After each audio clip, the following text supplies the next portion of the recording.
Hello and welcome to today's Daily Dominion. Looks like we've got a cornucopia Dark Ages Allies award.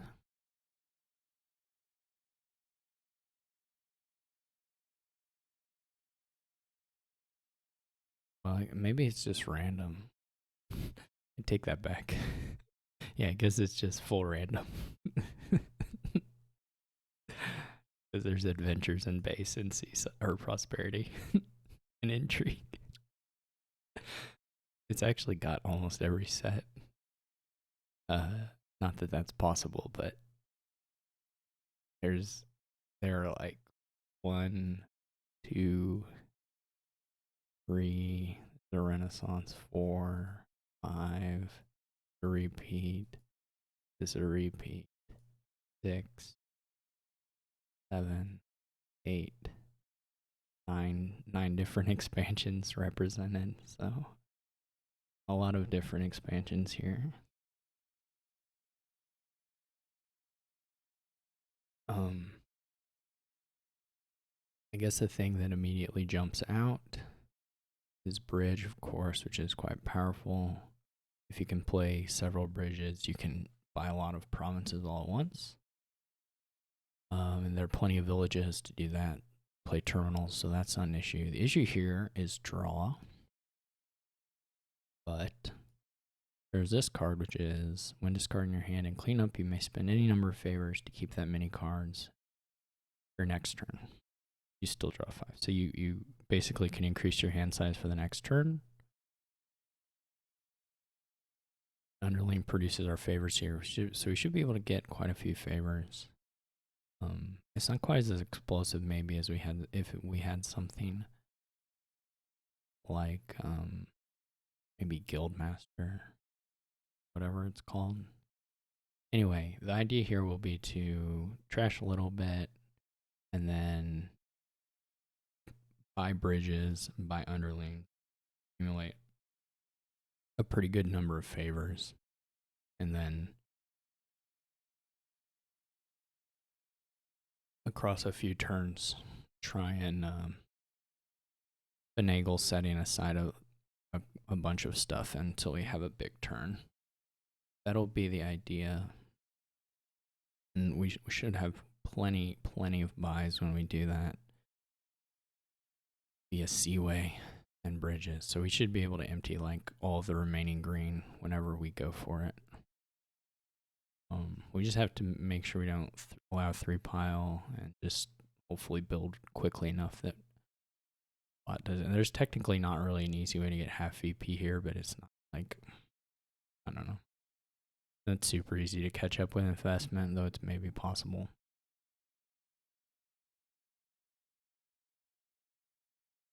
I'm not sure what the opening is here. Whether you just go with the 1-card trashers, investment and moneylender, or whether you go play for the count. Will we open?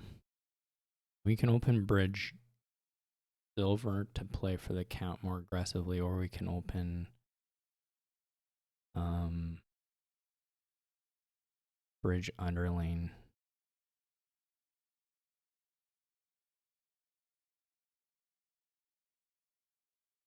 Not gonna Coastal Haven now. That takes an investment, which is a fine opener here, to be sure. I'm not gonna keep. I'm gonna save my tokens until I think I can get use out of them. So here we have 3 coppers and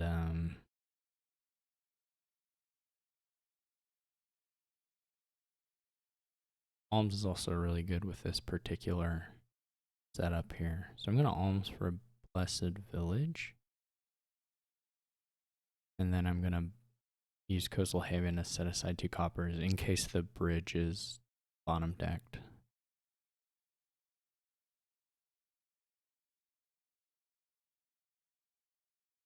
We'll still hit 5 even if the bridge is bottom decked. Now the bridge wasn't bottom decked, it was an estate.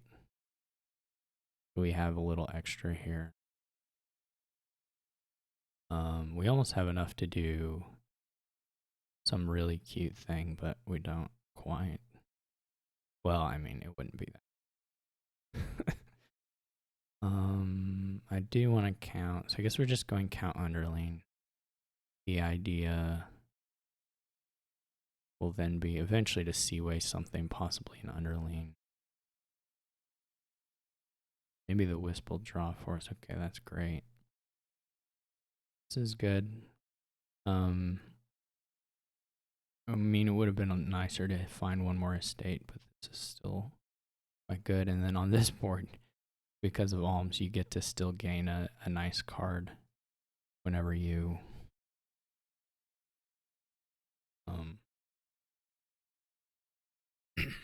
whenever you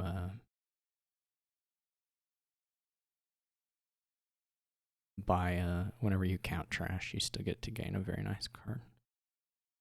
So this can either be a second bridge now, possibly just more blessed villages. Go ahead and receive this. I don't mind. Well, yeah, I'm going to set the estates aside. So this is fine. I'm going to get to the count, but and play the underlings. So this is good. I mean, this wasn't a particularly nice son's gift in the sense that we didn't get to toss a bunch of coppers, but we don't have that many coppers. So now I think I'll alms for my second bridge and use this to set these estates aside. And then we're going to get a really big count trash here. And then we should be pretty much off to the races.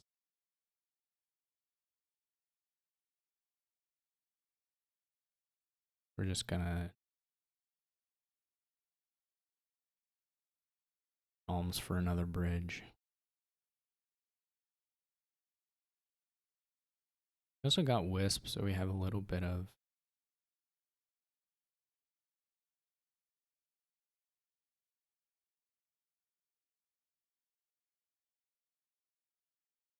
raw.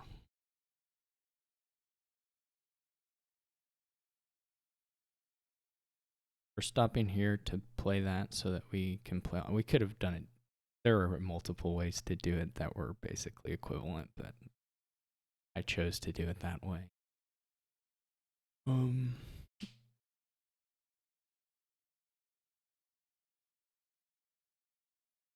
So let's see now. We could just really kill the underlings like right now.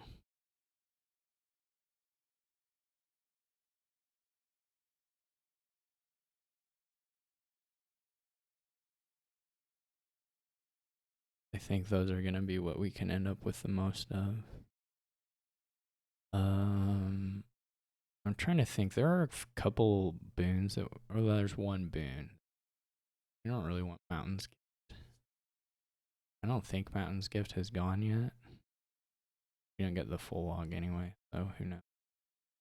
You don't really want Mountain's Gift. The rest of the boons would be fine. But we don't care about the boons too much either. Let's buy Mountain Village, alms for another bridge, and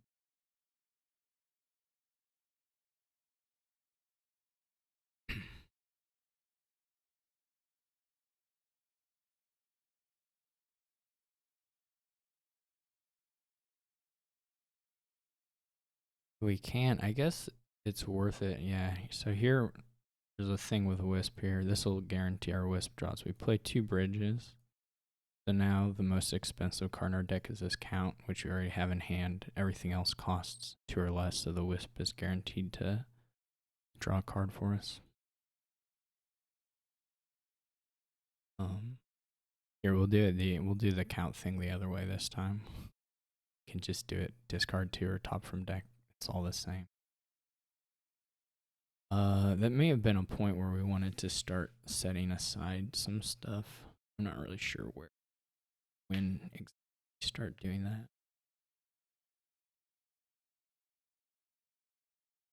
We don't even have to. I guess at some point we can empty the duchies for a win. So we'll buy a bunch of underling. And I mean, on our next turn, I guess we can empty probably duchies and be done quite easily. We could take the boons now, in fact. I don't think they have enough buy. We have 3 of the Blessed Villages and all the bridges, so the bot has 4 or 5 buys. I mean, we don't have to take all of these, but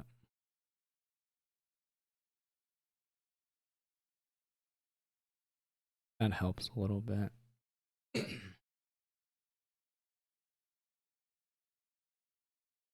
Get them out. But this isn't super important. The bot, it's like even now we can just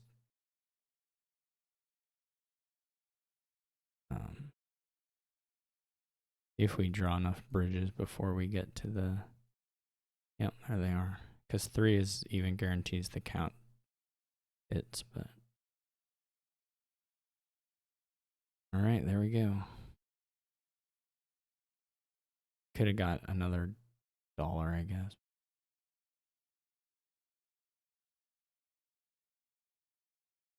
Oh wait, we need the bucks, don't we?